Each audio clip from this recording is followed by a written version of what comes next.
game for you going into this, but you lost 5-1.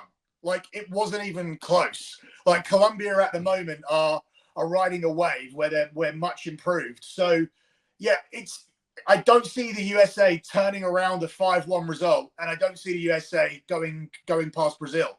So USA's stage of elimination to be the quarterfinals at -120 is a very good bet.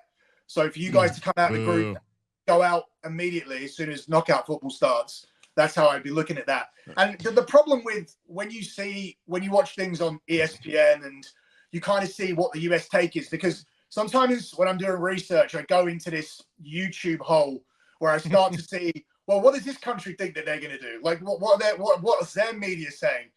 Your media has no idea about your team. Like, they think that you have some players in Europe. So automatically, now that people are breaking through, like McKennie and Pulisic, who's been called a prospect since he was at puberty, because you have these players now that are playing in these leagues, and some of them have even occupied places in the first 11, the expectation has gone way, way high. Well, Colombia have players playing all across Europe. Uruguay have players playing all across Europe. I mean, important players. Like Darwin Núñez needs to score the goals at Liverpool. Valverde plays every game for Real Madrid. Arayo is the most important defender at Barcelona. All of these teams have players all across Europe. But the disappointment when you don't win and the expectation going in and I understand the coach, Berhalter, is very, very negative. And do we like this coach now, Ryan? We hate this coach. I thought, weren't they supposed to get rid of him after the World Cup? The basic version is he was fired. His contract was allowed to lapse. Yeah. They then spent money with one of those outside firms to help find, which I think they hired his brother to help find the next coach, and they found him again. So it's one of these stories where if it was a bigger sport in this country, they'd be like, "What the fuck is going on over here?" Uh-oh, Ryan. Sounds like there's some people down us. Sounds like we're an underdog. Sounds like no one believes we can take down Colombia, we can take down Brazil, and then we can take down Argentina. Sorry, Messi, it's gonna be a mess in the finals when we kick your ass. USA to win the Copa 12-1. I don't know. Here's the problem. One couple things. They did lose to Colombia 5-1. That's accurate. But we did bounce backs. We did more recently draw with Brazil, Sean, 1-1.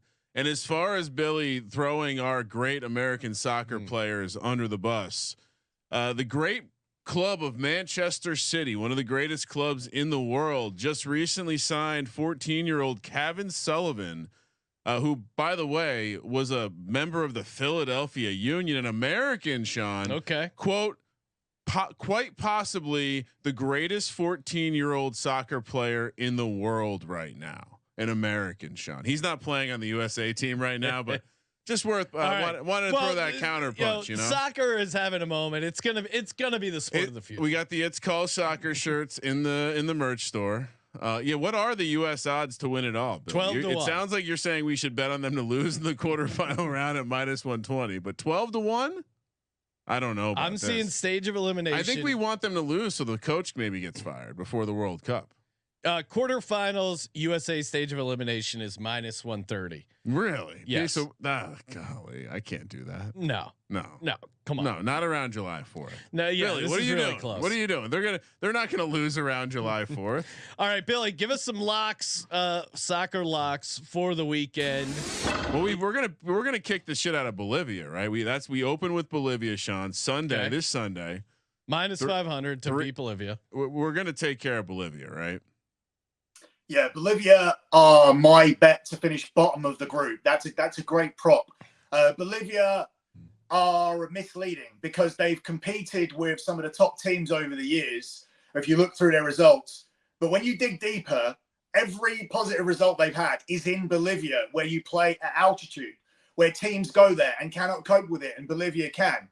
Away from home, which this whole tournament will be, Bolivia have not won a game of soccer, not even drawn a game of soccer outside of Bolivia since 2021. That's crazy. So every positive result that they have, and that's because teams do find it difficult to go to Bolivia, has come in Bolivia. Outside of Bolivia, a 100% losing record for 3 years. So this is a shoo-in win for this is a win where this is a game where they should win, which they rarely do convincingly. That I think that's the problem that the US media and the supporters have, is that the coach doesn't really beat teams convincingly. And that obviously comes down to having a lack of goal scorer. Like, he can't mold and create a number 9. So stylistically, he's trying to play around what you have. He's trying to make USA difficult to beat. And I think the best result they've had in the last few years was getting that draw against England still at the World Cup. Where it's an awesome draw. Yeah, well, where they tried to play counter-attacking football. They set themselves up, made themselves difficult to beat. And USA were difficult to beat throughout that whole World Cup. I mean, they were knocked out by who? Argentina in the end. So yeah. I think it's not because you're in a country where, you know, all your sports are entertaining. Your main sport, NFL, is fixed to be entertaining. So yeah, like, obviously when you're seeing this boring type of soccer, when you're seeing this guy playing this tight and cagey football and setting up not to get beat all the time, it's gonna get negative press. But I don't think he would be getting this negative press if he was managing another country. So what I would say is be wary, because as someone who played high school soccer in the state of New Jersey, you know what St. Benedict's Prep is. That's where Greg Berhalter went. He was my right. Fuck that school. They had our number 1 year. We got him the next year, but they had a bunch of grown ass men from Bolivia that they would import and play on their squad. I am a little worried there might be a little side action here. Greg certainly might have some connects into Bolivia. Could we see the United States take a dive here? No, come on, Ryan. What are you? No, you're crazy. I'm just saying. We'll get the bet detective on. All right, Billy. Before we let you go, any more locks for the weekend? Either in the Copa, or if you have some Euro locks, toss those out as well. What are your favorite plays for the weekend? Yeah, I don't really have much favorites from Euros. I mean, I'll try and find stuff for the next Euro podcast, which comes out tomorrow.